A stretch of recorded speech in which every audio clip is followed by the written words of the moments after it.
आपको लाइव लिए चलते हैं, जहां लोकसभा की कार्रवाई शुरू हो चुकी है। जस्टिस वर्मा को हटाने का प्रस्ताव यहां पर स्पीकर ने सुनाया है।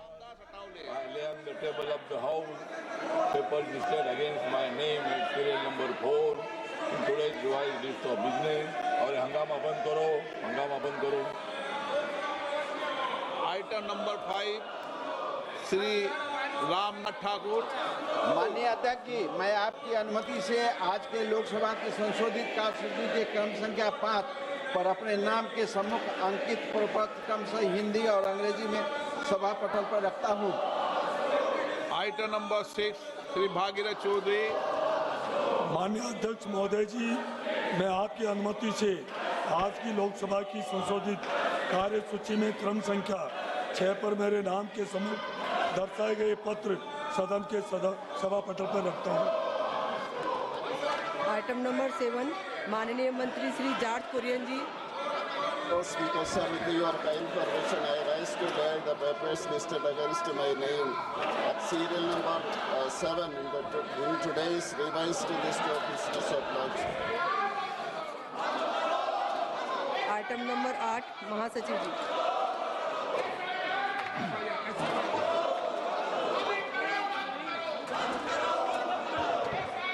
Madam, I have to report a message received from Rajya Sabha regarding filling up of a casual vacancy in the Joint Committee on the Constitution 129th Amendment Bill 2024 and the Union Territories Laws Amendment Bill 2024. I also have to report that Rajya Sabha at its sitting held on the 11th August 2025 agreed without any amendment to the Merchant Shipping Bill 2025 and the readjustment of representation of scheduled tribes in assembly constituencies of the state of Goa Bill 2025 as passed by Lok Sabha. माननीय item number 9 माननीय सदस्य श्री कौशलेंद्र कुमार जी। की कार्यसूची में मेरे नाम के सम्मुख यथा सूचीबद्ध सरकारी उपक्रम संबंधी समिति 18वीं लोकसभा के 5वां प्रतिवेदन के अंग्रेजी और हिंदी संस्करण प्रस्तुत करता हूं। आइटम नंबर 10 माननीय सदस्य Shri K C. Venugopal ji. Madam, I rise to report Hindi and English version of the Public Accounts Committee on the subject levy and regulation of fees, tariffs, user charge extra on public infrastructure and other public utilities, Ministry of Water and Transport। Udaipur files के producer को धमकी दी गई है। Film producer Amit जानी को धमकी मिली है। अमित जानी को सिर तन से जुदा की धमकी दी गई। कन्हैया लाल जैसा हश्र करने की धमकी प्रोड्यूसर को मिली है। इस्लामिक देशों से ये धमकियां उन्हें मिल रही हैं। अमित जानी ने नोएडा पुलिस से शिकायत भी की है। धमकी देने का सिलसिला अब शुरू हो चुका है, क्योंकि उदयपुर फाइल्स के प्रोड्यूसर को जैसे ही धमकी दी गई, उन्होंने पुलिस में शिकायत दी है। अमित जानी को सिर तन से जुदा की धमकी दी गई है।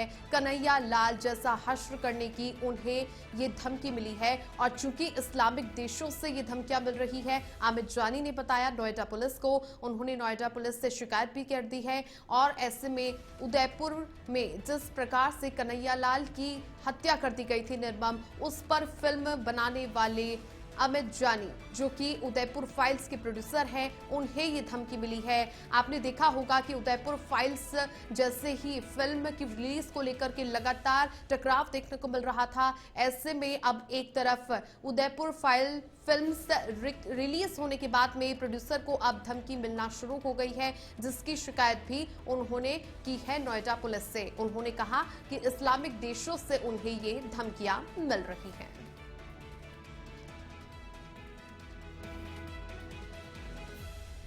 प्रधानमंत्री नरेंद्र मोदी और भाजपा के राष्ट्रीय अध्यक्ष जेपी नड्डा आज उपराष्ट्रपति चुनाव के लिए एनडीए के उम्मीदवार का चयन करेंगे। नई दिल्ली में गुरुवार को एनडीए नेताओं की एक उच्च स्तरीय बैठक के बाद ये घोषणा की गई थी। इस बैठक की अध्यक्षता रक्षा मंत्री राजनाथ सिंह ने की। इसमें प्रधानमंत्री नरेंद्र मोदी और भाजपा के राष्ट्रीय अध्यक्ष जेपी नड्डा को अधिकृत करने का प्रस्ताव पास किया गया। संसदीय कार्य मंत्री किरेन रिजिजू ने बैठक के बाद में मीडिया को बताया कि प्रधानमंत्री और भाजपा अध्यक्ष जिस भी उम्मीदवार का चुनाव करेंगे उससे एनडीए के सभी सहयोगी दलों का समर्थन मिलेगा और 9 सितंबर को उपराष्ट्रपति पद के लिए चुनाव होने हैं। इसी कड़ी में एनडीए के नेताओं की एक उच्च स्तरीय बैठक में ये ऐलान किया गया है कि अब प्रधानमंत्री नरेंद्र मोदी और भाजपा के राष्ट्रीय अध्यक्ष जेपी नड्डा जिस भी नाम का चयन करेंगे उपराष्ट्रपति के चुनावों को लेकर वो नाम सर्वसम्मति से पास किया जाएगा और एनडीए उम्मीदवार की घोषणा कर सकता है। जल्द ही 9 सितंबर को होने वाले उपराष्ट्रपति के चुनावों को लेकर के मंथन भाजपा में चल रहा है।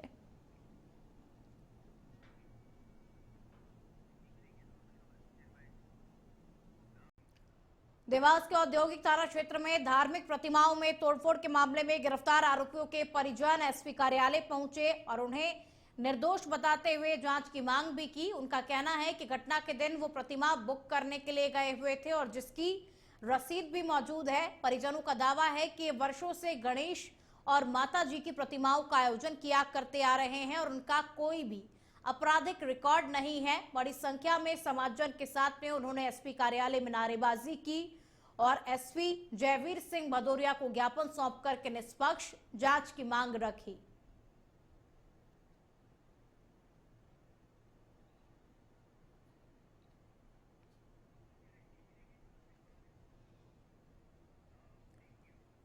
मध्य प्रदेश के खंडवा में कांग्रेस नेता राहुल गांधी और विपक्षी दलों की गिरफ्तारी के आरोपों को लेकर के कांग्रेस नेताओं और कार्यकर्ताओं ने सिटी कोतवाली थाने में जोरदार प्रदर्शन किया। बड़ी संख्या में पहुंचे कांग्रेसियों ने गिरफ्तारी देने की पेशकश की और केंद्र सरकार पर सच दबाने का आरोप लगाया। नेताओं ने कहा कि राहुल गांधी केंद्र की गलत नीतियों का विरोध कर रहे हैं और विपक्ष की आवाज दबाने की भी कोशिश कर रहे हैं। कांग्रेस इसका हर स्तर पर विरोध करेगी।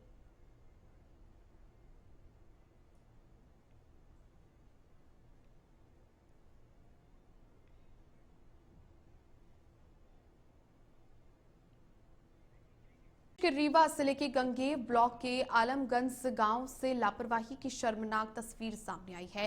खराब सड़कों के कारण 90 वर्षीय बुजुर्ग जमुना पाठक को सोमवार को बांस के सहारे 2 किलोमीटर तक उठाकर के एम्बुलेंस तक ले जाना पड़ा। अचानक तबीयत बिगड़ने पर बुलाई गई एम्बुलेंस की खराब रास्ते में फंसने से ये मजबूरी बनी।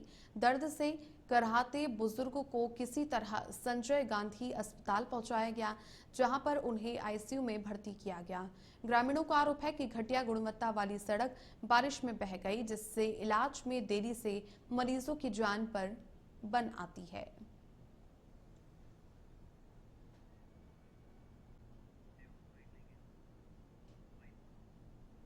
व्यक्ति को बांस में लाद करके ले जाया जा रहा है।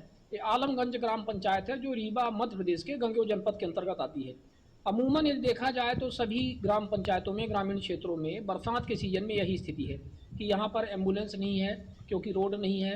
रोड न होने के कई सारे कारण हैं, या कि ठेकेदार पैसा खा करके चले गए हैं, या कि ग्राम पंचायतें रोड के नाम पर पैसा खा ली हैं। तो रोड वहाँ पर है कागजों में, लेकिन रोड नहीं है वास्तव में। जैसे यही उदाहरण देख लीजिए, यहाँ पे बताया जा रहा है कि कोई जनपद अध्यक्ष हैं गंगेर के, उनको ठेका मिला हुआ है, मतलब उनको किसी एजेंसी को ठेका मिला हुआ है जिसके माध्यम से काम कराया जाना है, लेकिन वहाँ पुल तक नहीं